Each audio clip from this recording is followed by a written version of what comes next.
to this special air show from Farnborough, where I'm flying in the Longbow Apache, perhaps one of the world's most lethal weapons platforms.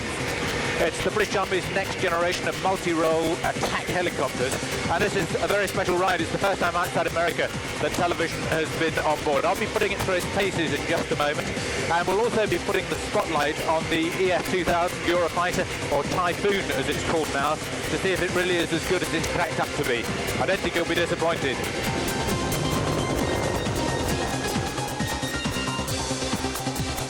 50 years ago, when this aircraft, the de Havilland Vampire, flew into Farnborough, it made an impact comparable to that of Eurofighter today. Indeed, even more so, because the Vampire had already been in RAF squadron service for 2 years, and it was an enormous success. So what a splendid moment now as we approach the historic black strip of runway at Farnborough to participate in what is so much more than just another air show. Brace yourself. You're up. Come up. Despite the gloomy global economic outlook, this is a time of huge aerospace success for the UK, which has now overtaken France as Europe's largest aerospace power. But how long will it continue? Next year could see a merger between all the continent's major aircraft manufacturers, and there will be winners and losers. 50 years on, and Farnborough's still as exciting as ever. That was fabulous. What a lucky chap I am.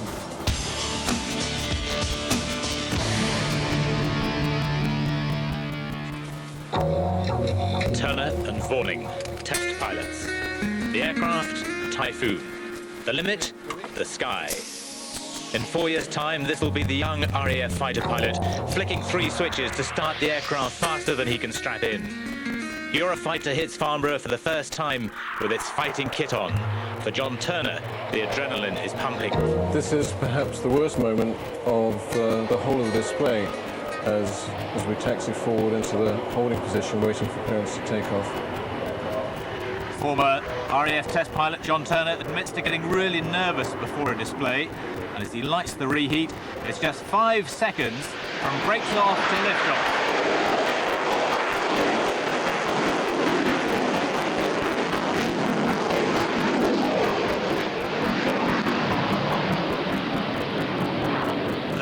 EJ200 turbofans producing over 40,000 pounds of thrust between them as he takes off straight into a climbing 9.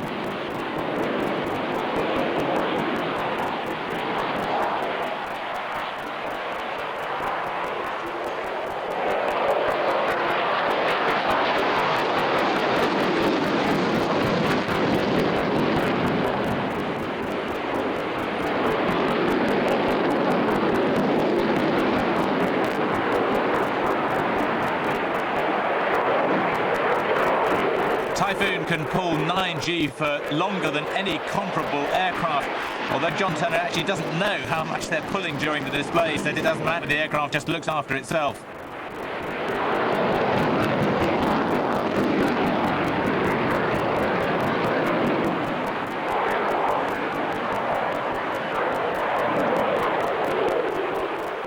And this, a very special manoeuvre for the Typhoon, the high alpha velocity vector roll, which other display pilots have tried to imitate. None of them have done so yet. Now the slow pass, the max alpha slow pass at just about 100 knots, just above stalling speed. And then full reheat, which lights immediately into a tight turn. Accelerating rapidly from 100 to 200 knots.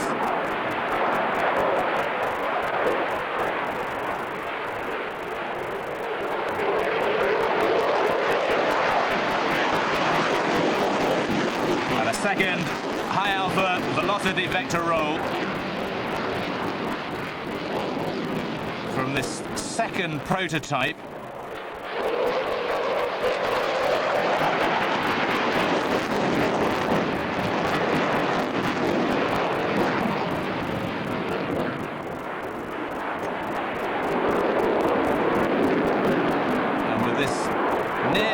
action fit. It's giving a display that's making everyone who sees it realise what a great aeroplane it is.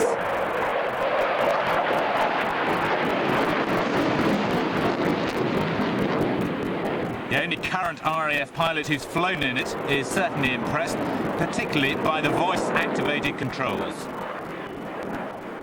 Traditionally, with current fighters, we have a HOTAS system, hands-on throttle and stick. The Eurofighter's taking us one step further by giving us VTAS, voice, throttle and stick. And the voice is probably the most significant advance in the reduction of the workload on the pilot, so that you can sit there taking in information, talking to the cockpit, it's talking back, as well as dealing with your wingmen and the ground controllers who may be talking to you also. So it's actually very easy to do, so it's better using voice than having to take your hands off the stick and throttle to press keys. You're sitting deployed somewhere in the world, out on your short bit of road that's going to act as your runway that day. From getting scramble to actually taking off, what do you have to do and how long will it take? It doesn't take very long at all, but I can't tell you that because it's secret. But in terms of the switches that are required to be moved by the pilot, there's 3 switch selections over that side of the cockpit. He then selects the throttles to idle. There are no start switches. The aircraft presumes if you select the throttles to idle, you want the engines to start, so that's exactly what happens. And the next thing you have to do is run down the runway and select the gear up. You can then fly a whole multi-role mission, air to surface, air to air, whatever. The aircraft can fly that for you, and then it will fly you home and even land for you. All you have to do again at the end of the day is select the gear down prior to touchdown. The magnificent Typhoon, due in RAF service in 4 years' time, and poised perhaps to become the Spitfire of the 21st century.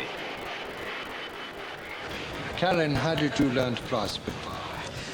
It was Nick, my late husband, who rebuilt this aircraft that first started to teach me to fly the Spitfire. He really wanted me to fly it. And so I had the advantage, of course, of having a trainer situation where I could sit in the back.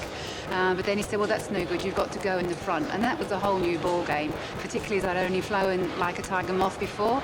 So this was a fairly challenging sort of step. And I suppose you'd say that Nick started teaching me to learn to fly the Spitfire, and then after he was killed, I really wanted to learn to fly it. So I asked a friend, Pete Kinsey, to teach me, and he had the dubious privilege of teaching a woman to fly the Spitfire. And there aren't many women flying Spitfires in the world. There aren't. There are a strange phenomenon that I am the only woman flying a Spitfire at the moment. Of course, all the 88 ladies delivered them and can fly them as well as I can, but at the moment I'm the only woman flying a Spitfire.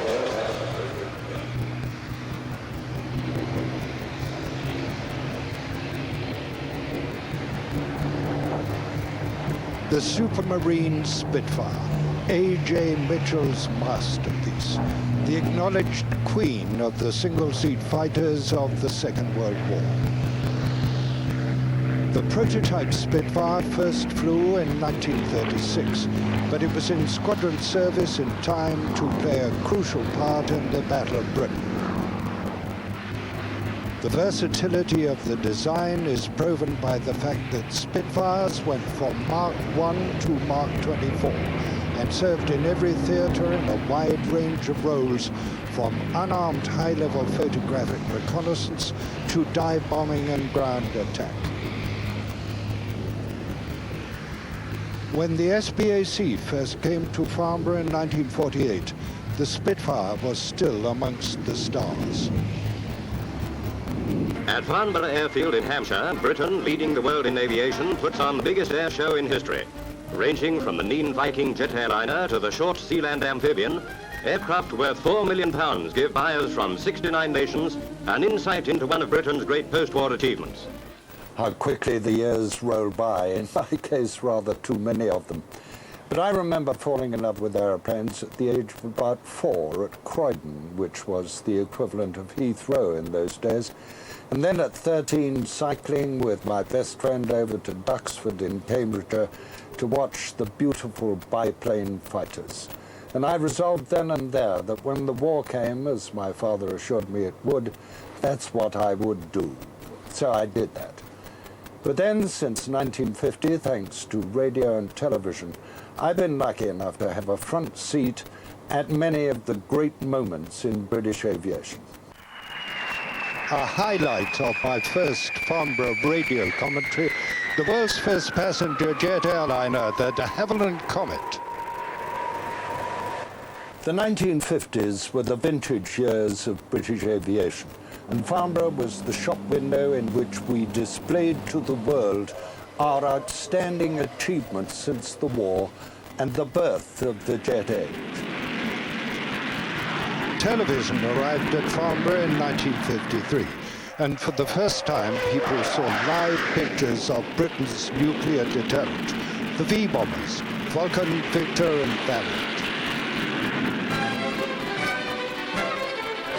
The well-dressed crowds flocked to see the new turboprop airliners, the Viscount and Britannia, again the first of their kind in the world.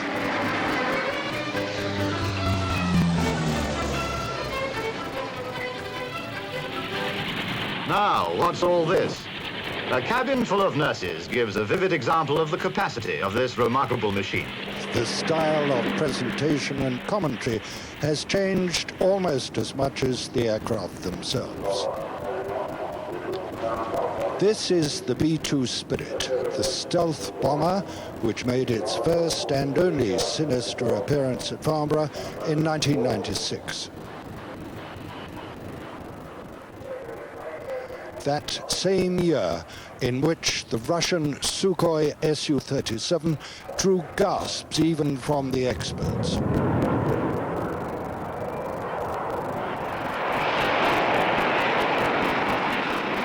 No Su-37 this year. The Russians have really struggled to get anything here with their economy and chaos. But the Su-27 has made it with Anatoly Tvorcha, hero of Russia, at the controls.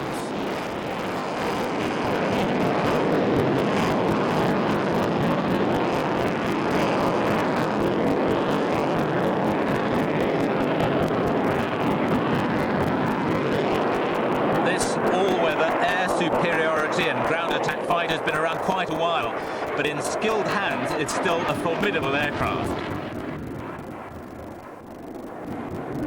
The first prototype flew in May 1977, a couple of years after its designer Pavel Sukhoi died, and it went into service with the Soviet Air Force in 1985. In those days its NATO codename was Flanker.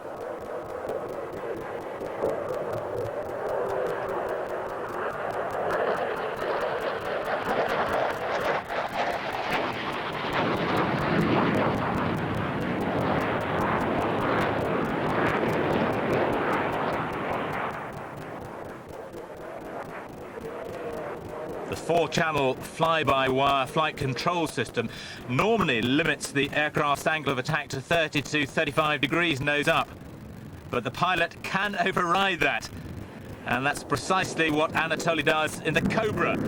More like 100 or 110 degrees with the trademark maneuver of this generation of Russian jets. He does actually have a panic button, where if it all goes horribly wrong, he presses the button and the aircraft will right itself to fly straight and level.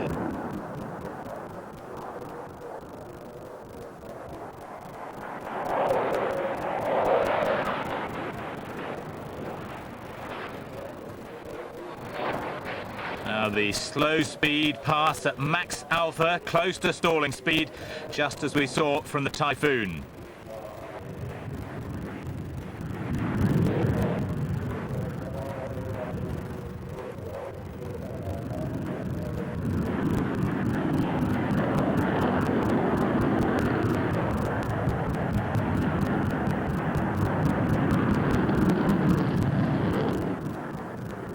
Now Anatoly climbs vertically into another trademark Russian maneuver as he closes the throttles and just allows the aircraft to fall back in a tail slide.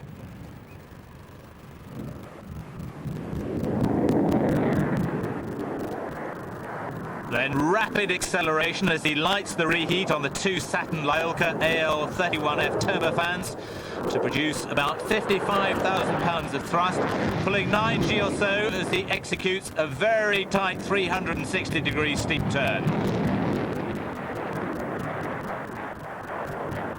It's a heavy all-metal aircraft, unlike Typhoon, but it's still an awesome beast, especially at air shows. as is its baby brother, the Su-26, being flown today by former world aerobatic champion Frenchman Xavier de Lapperance.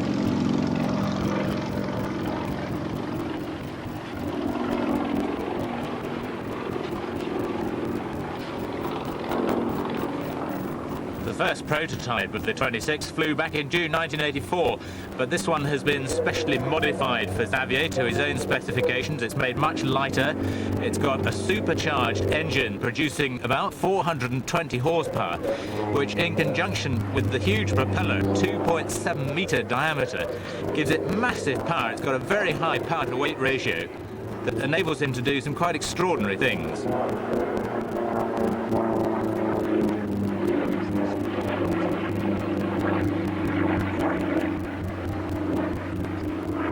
Most of the display is flown below 100 knots.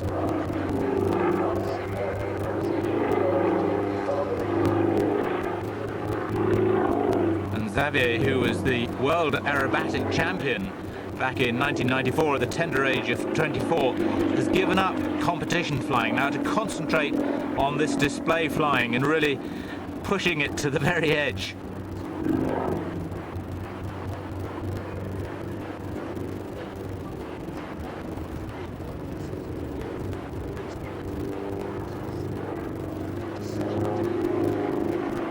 The aircraft is stressed to plus 12 and minus 10 G, and Xavier uses all of that. Now this is a splendid demonstration of its power as it hangs literally like a helicopter, hovering in the air.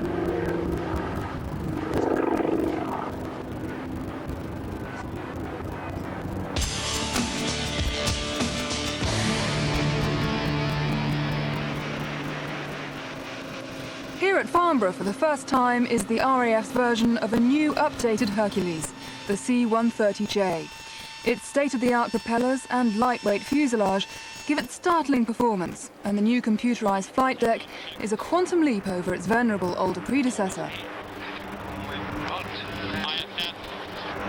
I joined pilot Bob Price and co-pilot Wayne Roberts for a flight in this 21st century version of the Herc. Number 4242 November, clear takeoff, 210, 12 knots. Clear for takeoff, 42 November. Okay, as you see, I'll be getting full power in the airplane. And this airplane, unlike previous Hercs, you don't have to be gentle with the power. You can slam it all the way to max power. Power will come right up to the maximum and stop right there. Brace yourself. I'll be releasing the brakes on 3, on 3, 2, 1, release.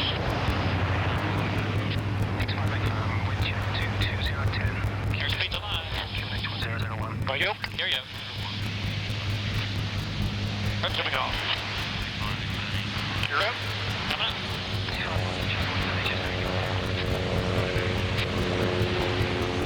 I'm intrigued by how the aircraft handles, because it's not a small aircraft by any means.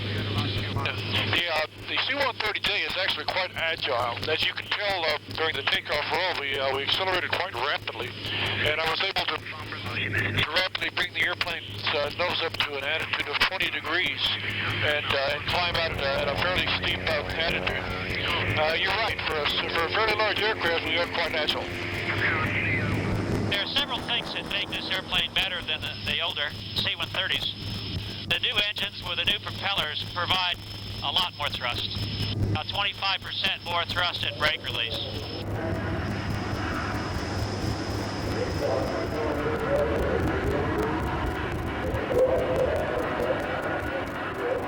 The handling and maneuverability that Bob Price talked about, expertly demonstrated by him and his crew all week at Farnborough.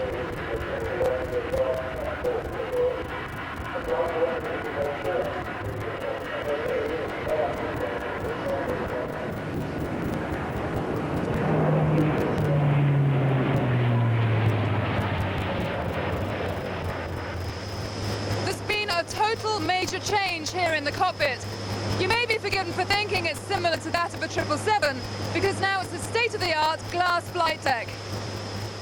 Pilots of the old Hercules will certainly appreciate the head-up display and advanced avionics. And these high-tech improvements have made it a natural choice for many air forces. It's 20% cheaper to operate freight than its predecessor, has an increase in range, increased speed, and can carry much larger loads, but no tanks. The RAF's initial order is 25. But high-tech still has its problems. Check altitude. Why is she saying that? Any ideas? Because we're 250 high?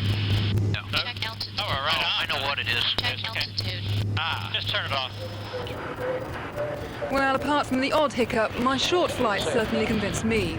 The C-130J has been a long time in coming, but the complete renovation of its 1950s design will see the Hercules flying well into the next millennium. All right, right there. It's nice. Very nice.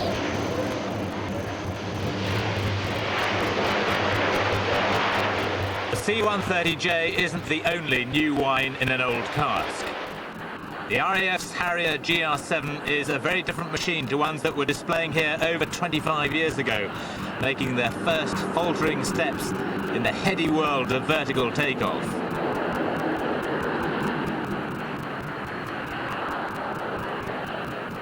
Flight Lieutenant Rolly Sharman's aircraft has bigger, more efficient wings, giving a considerably improved performance, greater weapons and fuel payload. A whole raft of further modifications due to be completed in 2 years mean the Harrier is going to be around for a good while yet. Of course, it adapted to naval operations with the help of a ramp, and it's in service with the US Marine Corps.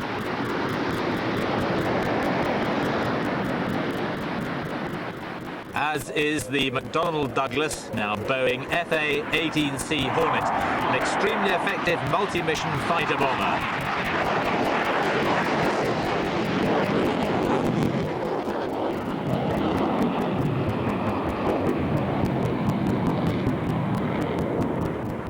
The Hornet can fly in excess of Mach 1.8, up to a combat ceiling of 50,000 feet, and with a power-to-weight ratio of better than 1:1, can accelerate in the vertical climb.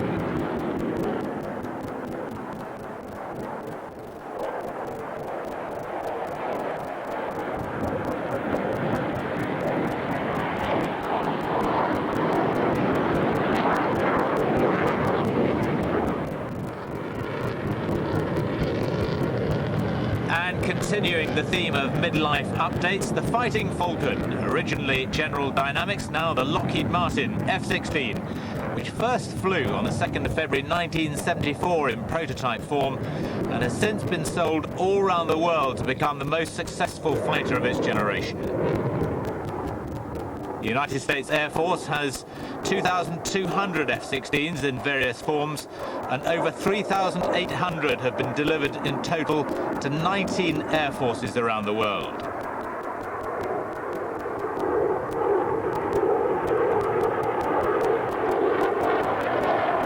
The F-16 is still being developed, and it's anticipated that potential orders for a further 400 to 600 will keep the production line going until 2010.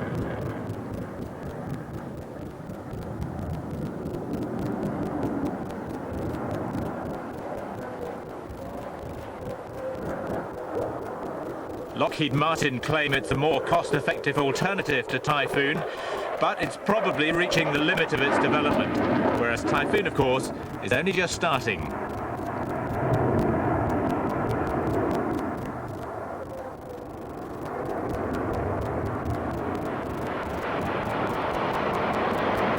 What is certain is that the F-3 Tornado will be replaced by Typhoon, but probably not completely until 2008 or 2010.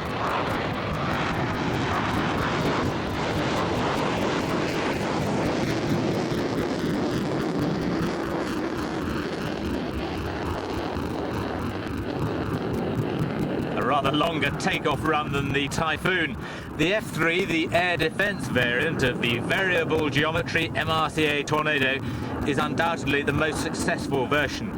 This one from number 25 Squadron at RAF Leeming is being flown this week by Navigator Flight Lieutenant John Shields and Pilot Flight Lieutenant Pete Hackett, or Willie as he's universally known.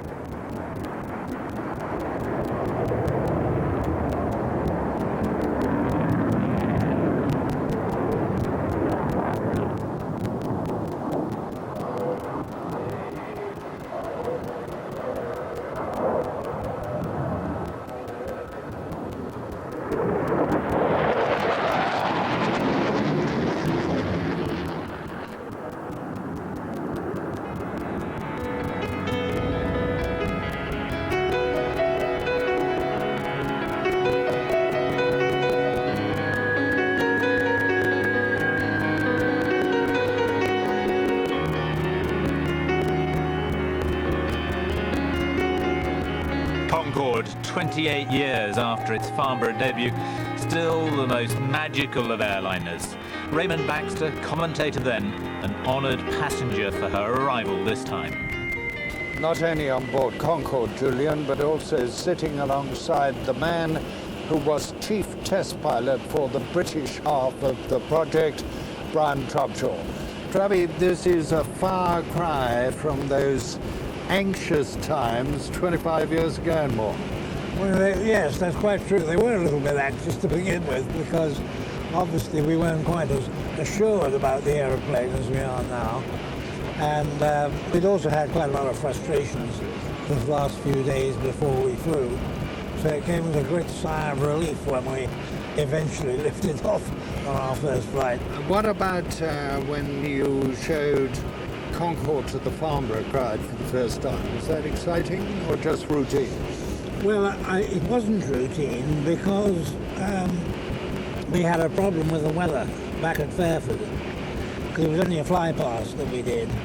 And I knew that the chances of getting back to Fairford were very, very remote. Had a go at getting him back to Fairford, but the radar people couldn't get me down, so I diverted to Heathrow. And of course that caused a hell of a stir because all the noise complaints galore came out. After a flight like that, there was only one place to go, the President's Suite, of course, for lunch, a grandstand view of the flying, and the chance to catch up with old friends, among them John Cunningham and Peter Twiss. Peter, himself one-time holder of the world airspeed record, went on to lead the team of pioneer test pilots exploring supersonic flight in the experimental Fairy Delta II.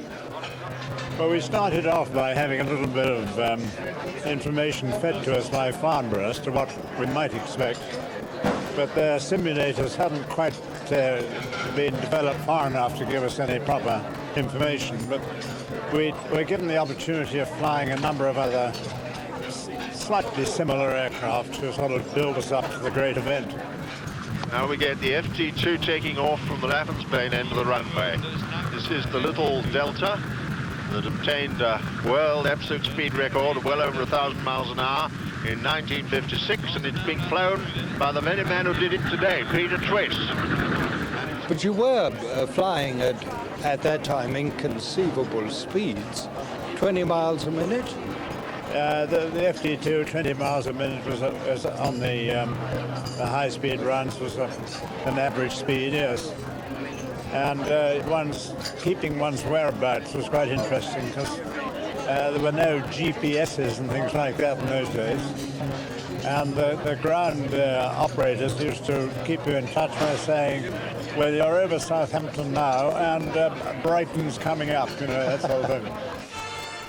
As chief test pilot on the Comet, John Cunningham became the world's first certificated passenger jet captain.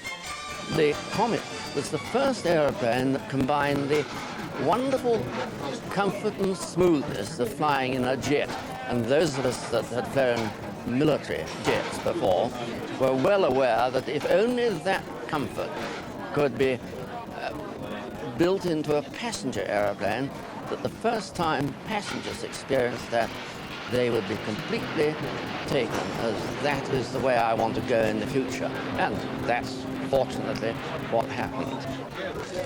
And that future, the legacy of much of John's pioneering work on jet airliners, is the growing range of aircraft from Europe's Airbus industry.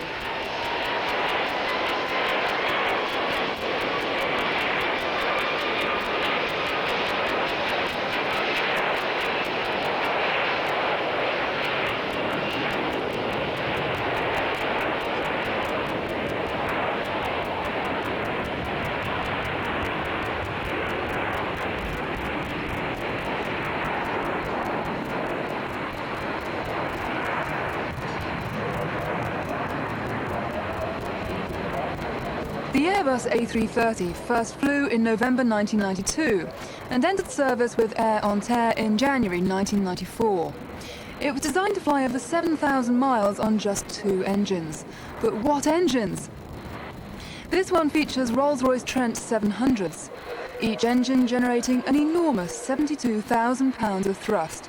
That's more than 3 times the total of John Cunningham's Comet.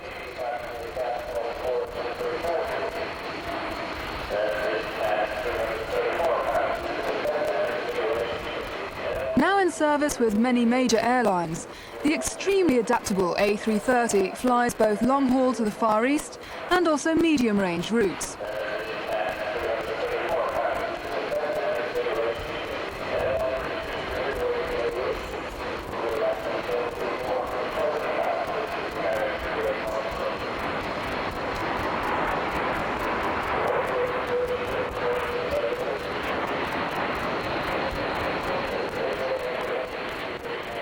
Despite the threat of global recession, Airbus are riding high. They arrived at Farnborough with over $9 billion worth of orders for existing aircraft and plans for a new 100-seater short-haul aeroplane, the A318, a direct competitor to Boeing's new 717. By the time of Farnborough 2000, the company will have begun work on the next generation, the double-decker A3XX, which will ultimately carry up to 680 passengers.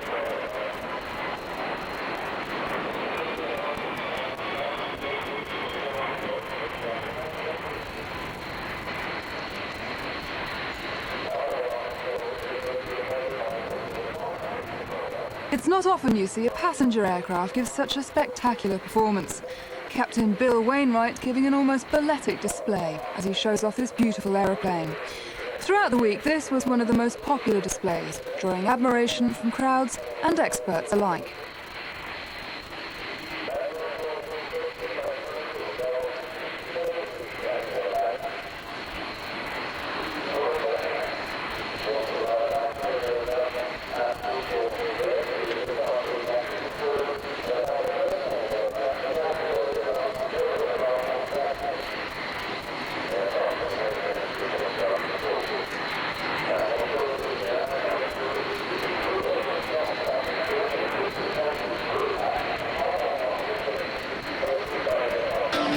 But it did Roy Valk. For Army pilots, it was a big decision. Or perhaps the Tiger. Army pilots are about to get a new attack helicopter. Super Cobra, baby. It's a whole new ball game. Remember Cressy, Poitiers, Agincourt. It's the Longbow Apache. The really clever part of the new Apache is the Longbow mast-mounted radar. This allows the pilot to hover out of sight of the enemy, just the radome showing, and that can detect, classify and prioritise the enemy targets and pass the information to the fire and forget missiles. It's the first time the Longbow Apache has flown at Farnborough, and I'm thrilled to say I'm flying it. Clarkson does cars, I do planes.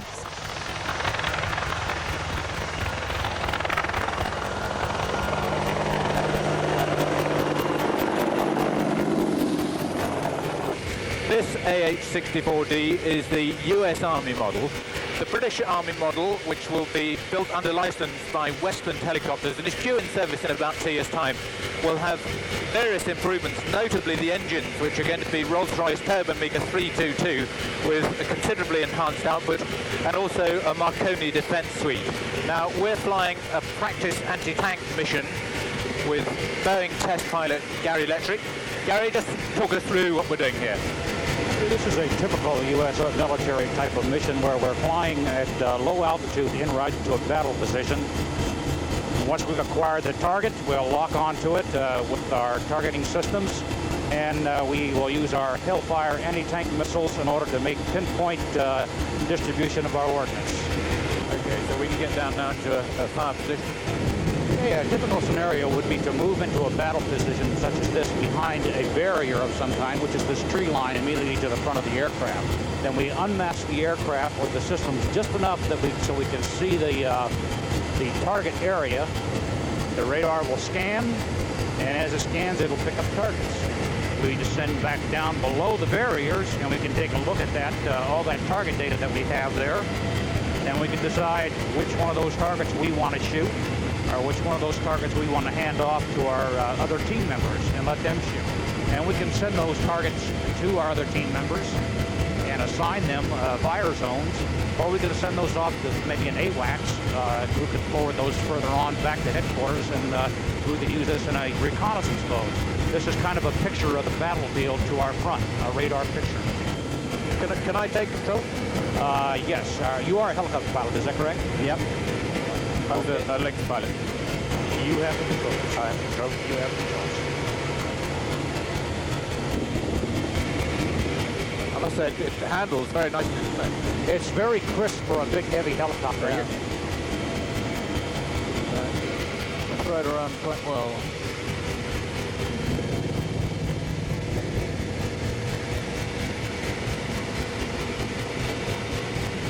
And the radome on top doesn't have any effect on its handling, maneuverability? No, it doesn't. In fact, it's hardly even noticeable over an A model. The A model, of course, has nothing at all. Can I take it back in? Yes, you can.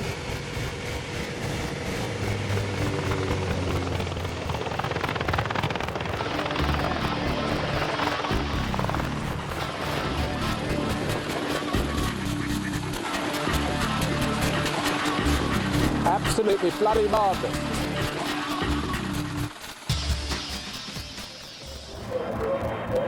And from one attack helicopter to another. Unlike the Apache, though, the Puma wasn't purpose-built for the role. But this IAR 330 version is the result of a Romanian Ministry of Defence contract in 1995 to modernise their 330L Pumas with an anti-tank optronic search and combat system, or SOCAT. First flew in May of this year.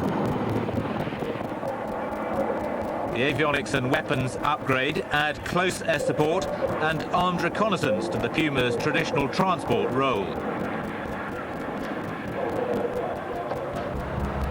Next, the EH-101, seen here in its Navy guise as the Merlin, an anti-submarine warfare helicopter that can also be used for anti-shipping surveillance and tracking and other amphibious operations.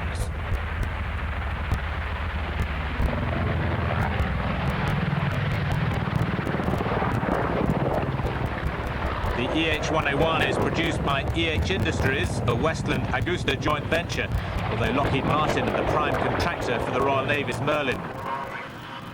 With 3 Rolls-Royce Turbomaker 322 engines, the same that will power the UK's Apaches, it's got plenty of power and excellent handling and manoeuvrability for a big helicopter.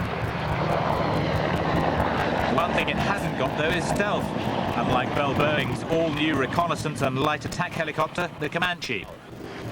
This is the Army's newest armed reconnaissance helicopter. It's undergoing development now. You're looking at the second of only 2 that we have right now. The first one is going through its flight test paces at West Palm Beach, Florida, at the Sikorsky Aircraft Flight Test Center down there. And the whole concept is to come up with an aircraft that gives us the survivability, the protection, and the ability to reconnoiter with the greatest efficiency and with the least amount of battle damage. It's known as the stealth helicopter. Is it out of the same family as the stealth fighter and the stealth bomber? Yes. That's as far as you're going to go. That's as far as I'll go on that. Fair enough.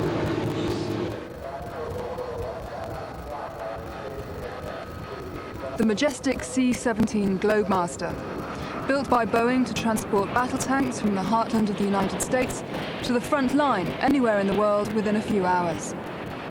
With this role in mind, the aircraft has been designed and built to withstand substantial battle damage.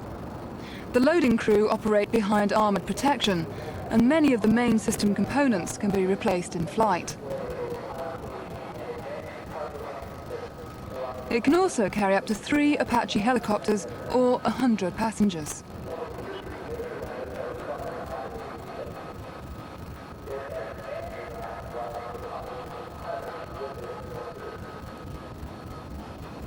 Its 4 Pratt & Whitney turbofans give it a range of over 5,000 miles with a payload of 80,000 pounds.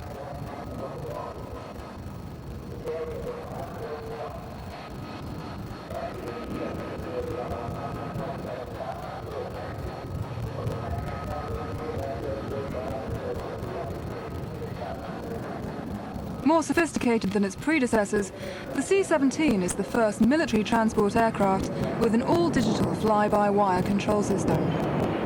Pilots also have the advantage of a head-up display for routine navigation and landing.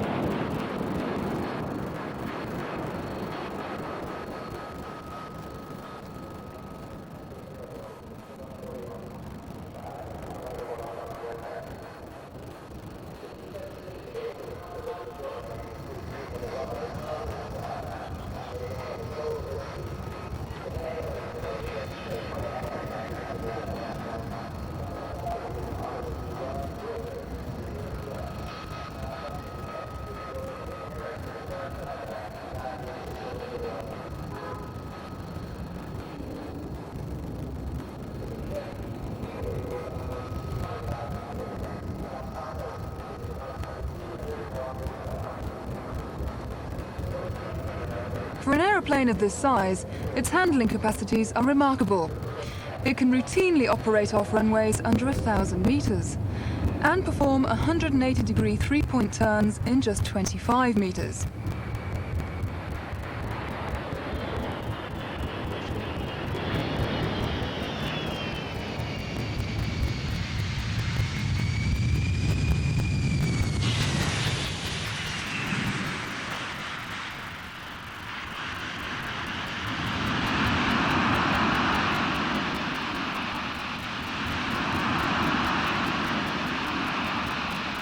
Perhaps most amazingly of all, reverse up a 1 in 50 gradient even when fully loaded, thanks to the thrust reversers.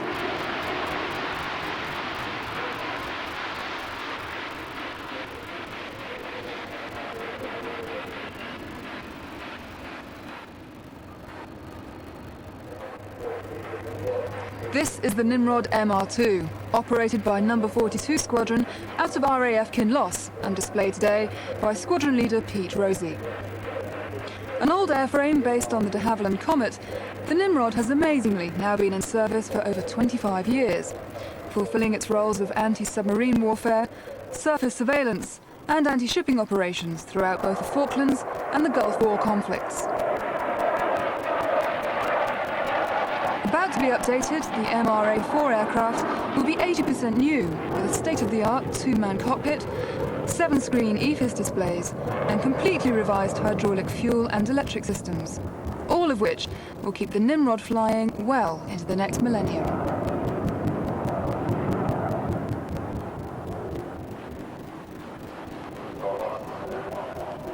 No Farnborough would be complete without the red arrows, and we'll see more of them later. But their arrival met with a few cryptic comments.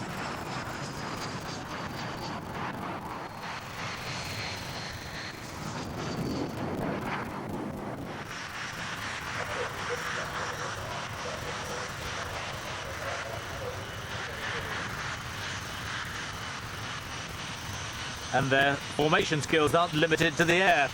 Eat your heart out, come dancing.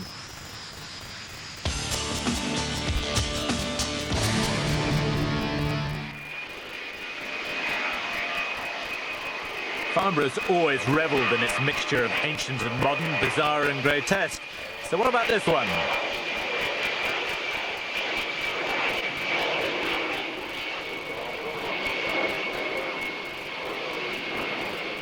It's the Antonov AN-74, a Ukrainian cargo carrier that's designed to operate from unprepared strips, hence the engines mounted on top of the wings to keep out foreign objects.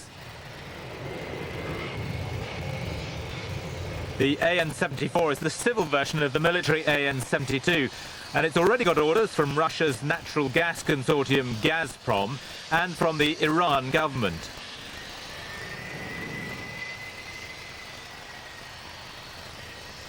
As well as cargo, it can carry up to 50 passengers, or 10 to 16 in rather greater luxury. Oh, there goes the vodka and tonic. The regional and business jet market is invariably a significant part of Farnborough's business, and this year was no exception. This is the first prototype of the ERJ-135, which only flew for the first time on the 4th of July, and this was its first airshow appearance. One of 29 new aircraft at this year's Farnborough.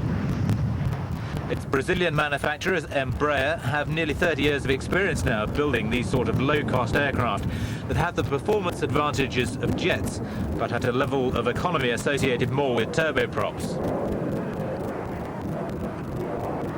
Embraer hope the 135 will get its full certification in the first half of next year. It was certainly a big hit at the show. Embraer picked up firm orders and options worth $2.7 billion for their 135s and 145s. The Canadian company Bombardier are one of Embraer's biggest competitors, and with the Q300 variant of the very successful Dash 8, they look to have a superb aircraft. The Q stands for Quiet Interior.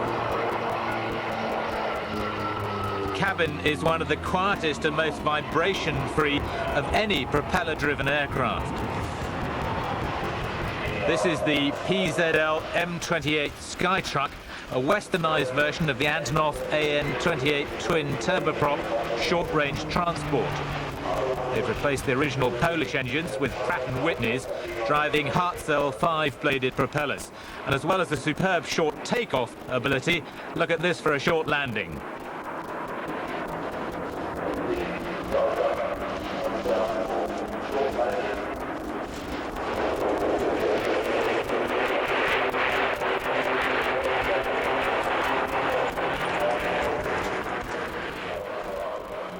And Bombardier looked to have another winner with their long-range Global Express, which made its maiden flight in August 1996. And it was another of the Farnborough first-timers. They've now got 4 prototypes conducting a 2,000-hour test program. It's very much at the luxury end of the light commercial jet range. At the other end of the market, there's this, the British-built Leopard. It's about the size of a family car, but it's got a couple of jets attached to it, which move it along at a healthy 500 miles an hour. So it's probably a lot more fun.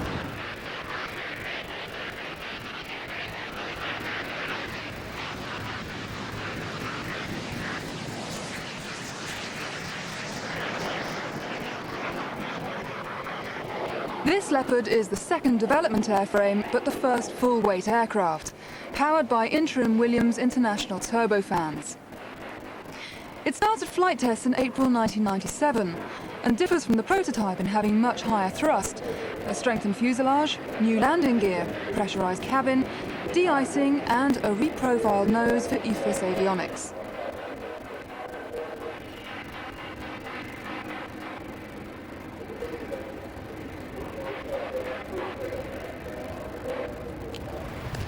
Normally, when you walk through doors like these, you expect to find a hangar full of serviceable aircraft. We've been given very special permission to come into this rather extraordinary building where the wreckage from crashed aircraft is brought to be minutely investigated to find out exactly what caused the crash. It's a very sad, tragic, almost macabre feeling, but at the same time, intensely fascinating, especially as it is dominated by this rebuild of Pan Am Flight 103. And though the wreckage of the 747 that devastated Lockerbie is still the most recognised investigation that's taken place here at Farnborough, the Air Accident Investigation Branch has carried out thousands of inquiries aiming to make air travel even safer. Throughout the history of commercial aviation, the black box, which is actually bright orange and known as a flight data recorder, often provides the first clues as to what went wrong. Flight data recorders were first fitted to American aircraft in the late 50s. This type of analog recorder uses scratch fall as the recording medium, and this records 5 parameters. So what came next then? This is the next one? This is the next one. This is a digital recorder, and it uses steel wire as the recording medium. And that would have been in what aircraft? Early 737s, TriStars, that sort of generation of aircraft. OK, now we're starting to get a bit more sophisticated. What comes next? These are magnetic tape recorders with much more substantial crash protection up here, and these can record up to a couple of hundred parameters. So that one obviously is still very much very in play. current, yes. But we have a later one. Yes, the latest generation here, solid-state recorders. Inside here are computer chips which record 750 parameters. Now you can use all this information to produce a graphic display of what happened. How useful is that? It's useful in the context of putting the aircraft in a three-dimensional scene. For example, we can put in terrain, and it gives you a time base synchronised with this cockpit voice recorder, so you can actually see what happened in real time. And you can see the pilot's eye view as well? Yes, we can move into the cockpit and look out from his eye position. The analysis of flight data recorders that may have been damaged is an area in which the AAIB specialises, but smaller light aircraft don't carry such equipment. A mangled, burnt-out piece of wreckage like this is often all inspectors have to work with. It seems to me to be an incredibly demanding task. Now, one of the senior inspectors is Andrew Robinson. This obviously is something you're used to seeing. Where on earth do you start with this? Well, we have to work with what we're given, and one of the first things to establish is whether or not the fire started in the air or whether it's a result of burning out on the ground. And, how do you do that? Well, there might be evidence back along the aircraft flight path that point to the evidence of a pre-impact fire. But on the ground, we have evidence like this, just molten metal which is pulled as the aircraft has burnt out on the ground. And the light alloy, as I say, tends to burn away, but on a component like this, which is a gearbox, it will leave you with the steel components, so the gear train, gear teeth are available for inspection, and we can look at those and determine whether or not they may have been giving a problem before the impact. Behind the scientific approach, there's always the knowledge that people were involved, and as Chief Investigator Ken Smart explains, coping with those stresses is essential. Meeting families who've been traumatised by the events that you see around you here is difficult, and it's an essential part of the training of an inspector to be able to deal sympathetically and properly with that sort of event. We have a major impact on almost all airline operations and in terms of safety. I can walk onto an aircraft today and point out a number of things which have changed as a direct result of our work. It sits alongside many months sometimes of banging your head against the wall, knowing that there's something there which you're not understanding fully. And that's what our work is all about, those times of enlightenment, if you like, that sudden realisation that you're understanding what went on. And the 30 investigators are certainly kept busy, examining over 350 incidents every year. But the increasing complexity of aircraft will lead to a shift of emphasis in their work from mechanical factors to human factors.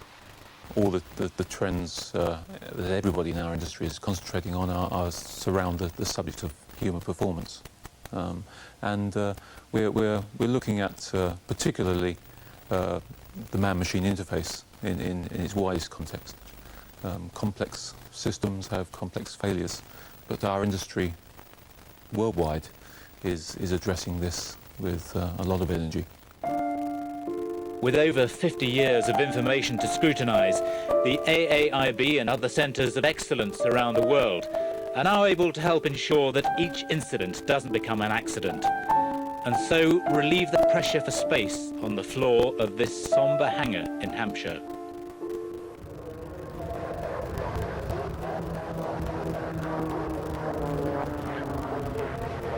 Aerobatics have long been a star attraction at Farnborough, and the Firebird Micro-Release Extra is no exception.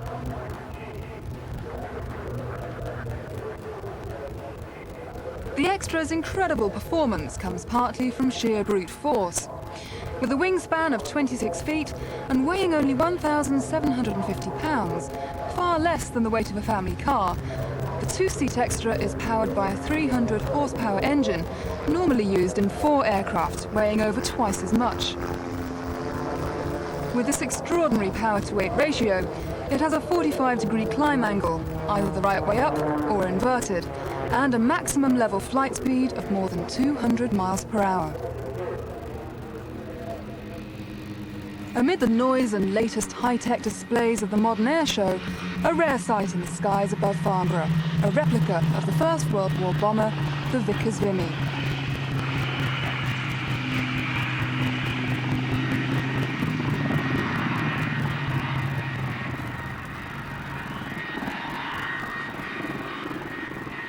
The Vimy, along with the Lockheed Constellation, flew into Farnborough to join a collection of historic aircraft gathered to celebrate the 50th anniversary.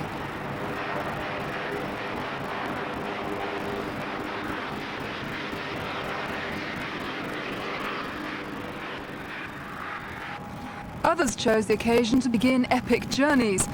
Piloted by Australian Lang Kidby, this original Avro Avian takes off for Australia, recreating the first solo flight from Britain to Australia by Bert Hinkler in 1928.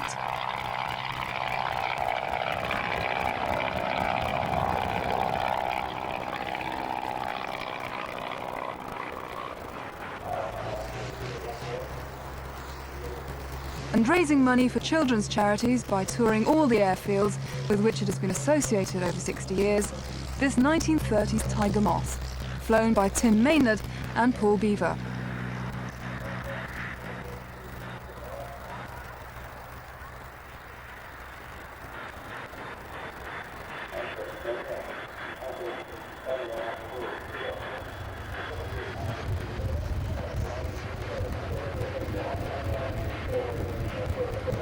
Of all the classic aircraft at Farnborough, a favourite with the crowds, the Hawker Hunter.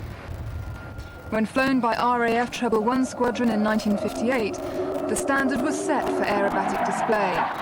But the preparation was not what one might have expected. Well, having flown 9 in 1957 here at Farnborough, both in a loop and a roll, the boss decided in 58 we would have to do something better. The Pakistanis had looped 16, so we decided to go for 20. But we didn't have 20 aircraft, we only had 16 of our own, so we had to borrow 10, and borrow 10 pilots, train up some of our own as well who hadn't done formation aerobatics, and all of this within 6 weeks. And we found after about 3 weeks with the 20, that was the frontage of 5, with 4 on each stem, we couldn't make it repeat time and time again. So we went off to the bar to decide what to do about this.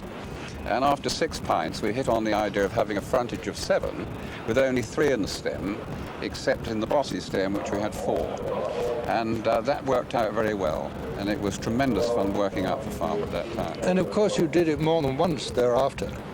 Yes, we did. We did it all through the week. And it was a double loop with the 22, here going left to right, with 6 breaking off. And then we closed into a Diamond 16, 1 roll, and then 7 more left, and we came down to the basic team size of 9. Great show. Never been repeated to this day? No, never been repeated to this day. We just did it for a period of 3 or 4 weeks, including the Battle of Britain air shows at RAF stations, and that evening it disbanded. It's never been repeated. But the Hawker Hunter provides to this day an impressive Farnborough display. This particular aircraft is one of 3 owned by King Hussein of Jordan and maintained for regular display appearances in this country. Like most of the Hunters still flying, it was acquired from the Swiss Air Force and is flown today by Rod Dean, an experienced RAF Hunter pilot and former CAA display inspector. But the Hunter will always remain inextricably associated with the name of one particular test pilot. Yes, I can see the speed building up in that small Hawker Hunter now. The fastest man in the world, squadron leader Neville Duke. He's got the reheat on and he's really giving it all he has. Neville Duke in the Hawker Hunter. I think it was the sheer speed of the thing that created an initial impact on people. Of course, at that time, they hadn't got the strict limitations on positioning that they have now, and you could fly as low as you liked and really as close to the crowd line, almost as you liked. In other words, your display line was between the runway and the crowd over the grass. In those days also, photographers were allowed to be on the grass, and as you were approaching, you'd see them standing up, taking the film of the thing, and then once or twice they would drop the camera and go flat on the ground. And at the same time, enthralling the crowd, Roland Beamont and the Canberra. Canberras were delightful airplanes to fly, so that when you could get them off their heavy-going test program and take them down for a week at Farnborough, Every day was a delight. It was something to look forward to. You were always trying to get the best out of the aeroplane, but it had to be where the customers could see it. There was no good belting the backside off the aeroplane over Laffan's Plain, miles away for anybody. You had to be there. You had to be making enough noise to get the people to put down their ping chins and watch what you were doing. And so you've got to get the whole thing timed. And those days when it all worked were a great enjoyment. The Canberra story is one of quite remarkable achievement. It first flew as early as 1949, and its two Rolls-Royce Avon engines and remarkable performance made it the world's first truly operational jet bomber. Built under license by the Americans, it broke every world record in aviation, is still in service today, and one of the many historic aircraft celebrating Farnborough's 50th anniversary. Here's the Percival Piston Provost, RAF basic trainer of the mid-50s. Note the side-by-side cockpit.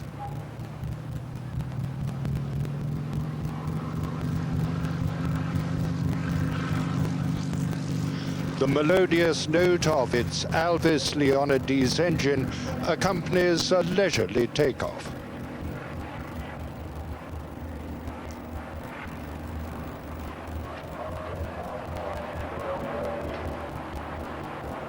But like all RAF trainers, the Provost was fully aerobatic, a capability amply demonstrated by John Ferry, the son of Sir Richard, the founder of the great Ferry Aviation Company. And here's an elegant flight of Doves, de Havilland's first post-war production machine, a light passenger carrier and communications aircraft. All these three are in individual private ownership led by former Minister of the Crown, Lord Treff Khan, and including one owned by King Hussein of Jordan. In all, 542 Doves were built and sold, the majority for export.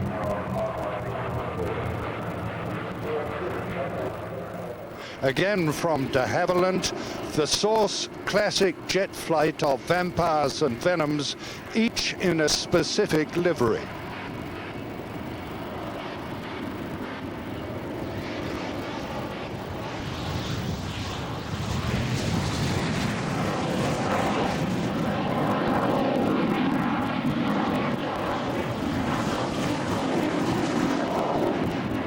The blue one is in the colors of an Admiral's barge, Royal Navy.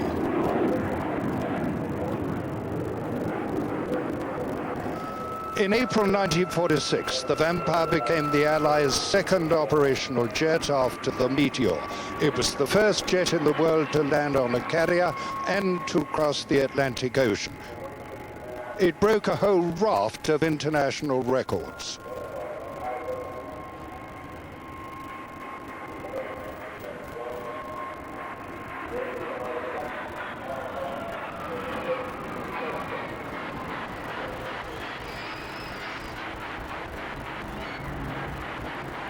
And concluding the historic chapter, the immortal Avro Lancaster, City of Lincoln, spearhead of the awesome might of RAF Bomber Command in the Second World War. The Lancaster today represents the RAF Memorial Flight. They fly to commemorate more than 101,000 members of the RAF posted killed or missing in the Second World War. 50 years ago, their nearest and dearest were still grieving for them. Today, as we look to the future, we also look back and remember.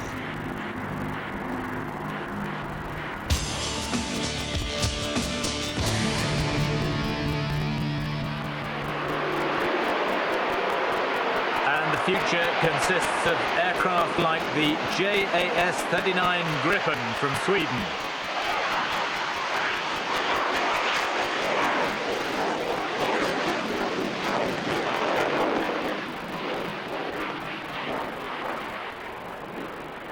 Flown during Farnborough by the Saab test pilot Frederick Muckler, that only display pilot who's actually only got about 150 hours on the Gripen. He's only been flying it for about 12 months, but he's been displaying it all around the world this year, and indeed in November he'll be going on down to South Africa with it.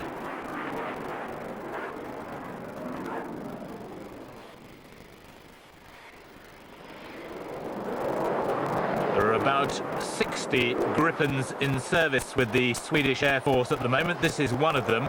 They've ordered a total of 204, and they're replacing the old Viggen.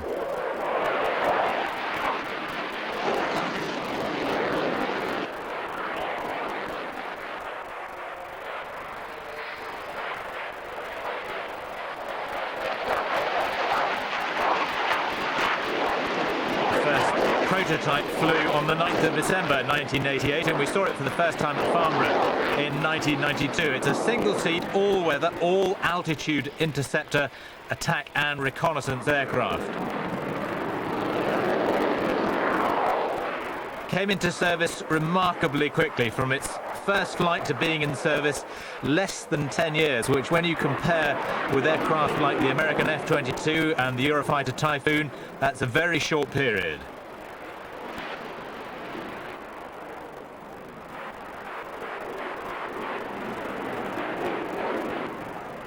They're really looking to give the Gripen a big push in Europe, and particularly Eastern Europe, the old Warsaw Pact countries, where there's quite a lot of interest.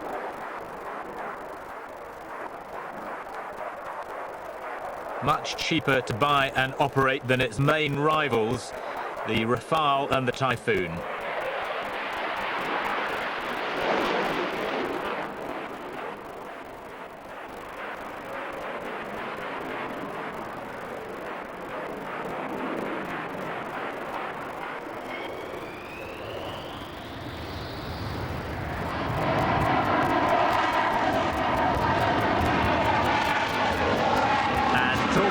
The Rafale, or English Squall, here it is.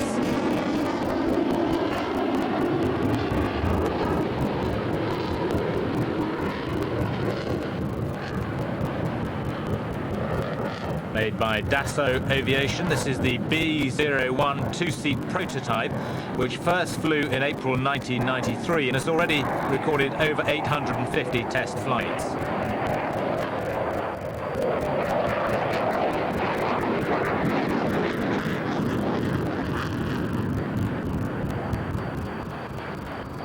This one is actually powered by Snecma M88-2 augmented turbofans, which produce over 16,000 pounds of thrust with reheat.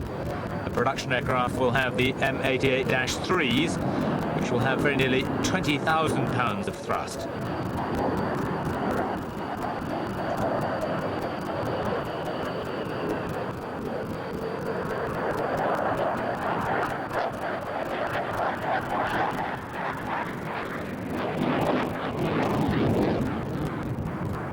There'll be three versions of the Rafale: the single-seat C, this one the two-seat B for the French Air Force, and the single-seater M for the Navy. And they'll be replacing Jaguars, Mirages, and the Navy's Crusaders and Super Etendards.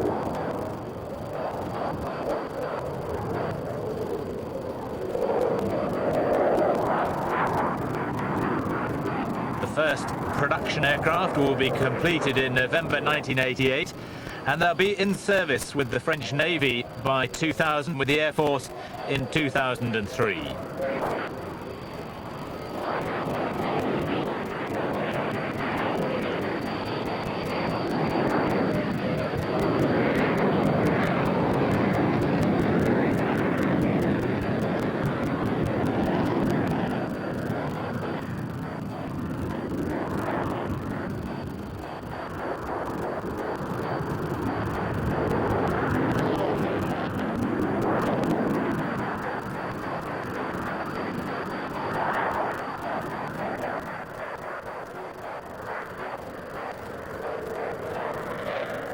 France will obviously continue to market the Rafale in competition with Typhoon, but it will almost certainly be the last all-French fighter. the new single European aerospace company, France will become the centre for civil aircraft based on Airbus, with Britain and British Aerospace becoming the hub of military aircraft development.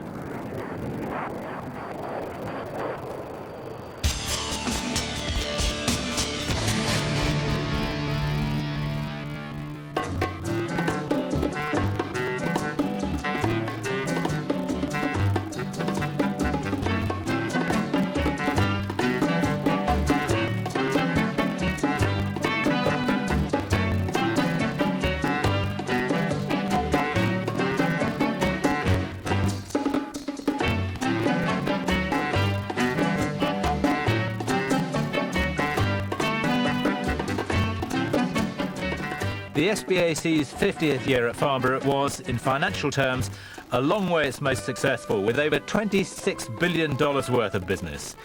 From the BBC Airshow team, goodbye.